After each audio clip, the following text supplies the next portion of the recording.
High বন্ধুরা, আমরা এখন চলে আসলাম মহিষপুর। আমরা এই কিলগাঁও যাব, এখানে একটা উৎসব আছে। এই তো আমি আর আমার বিয়াই চলে আসলাম। আজকে উৎসবের শেষ দিন, প্রসাদ বিতরণ। আমরা সকালে আসার কথা ছিল, কিন্তু বিভিন্ন অসুবিধার কারণে আসতে পারিনি। আর এখন বিকেলবেলা আসলাম। এমনিও বিকেলবেলা মানুষ সবাই আসে, খুব ভালো লাগে ঘোরাঘুরি করতে উৎসবের মধ্যে। এটা হলো রাস্তা।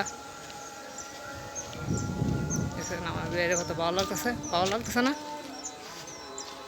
ভালো লাগার মানুষ ভালো লাগবে না? অনেক ভালো লাগতেছে। উনি আবার কাটিং দিয়েছে চুলের, বলতেছে এখানে অনেকগুলো মানুষ থাকবো, সেজন্য।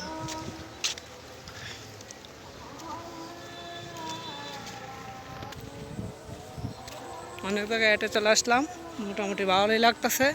হালকা বাতাস, রুদ্র নাই, ঠান্ডাও লাগতেছে, পরিবেশটা অনেক নীরব। মিয়া কই বুনুরি বৃষ্টি হওয়ার কথা ছিল, কিন্তু হালকা বাতাস এসে বৃষ্টিটাকে উড়িয়ে নিয়ে গেল।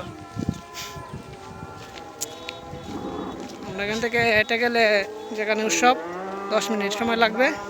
আপনারা সাথে থাকেন, দেখতে পারবেন। উৎসবটাও দেখাবো, উৎসবের কাছে গিয়ে ভিডিও করে আপনাদেরকে আমি দেখাবো। আপনারা আমার সাথে থাকেন।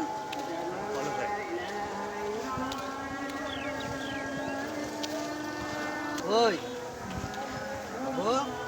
কিলগাঁও গ্রামটা পড়ছে গিয়ে হলো মাধবপুর থানা, হবিগঞ্জ জেলার মধ্যে। এখানে প্রতি বছরই উৎসব হয়, দুর্গা পূজা হয়। আচ্ছা, আমরা যাচ্ছি, গেলে দেখতে পারবেন উৎসবটা। কই রে দেখা না কালো কালো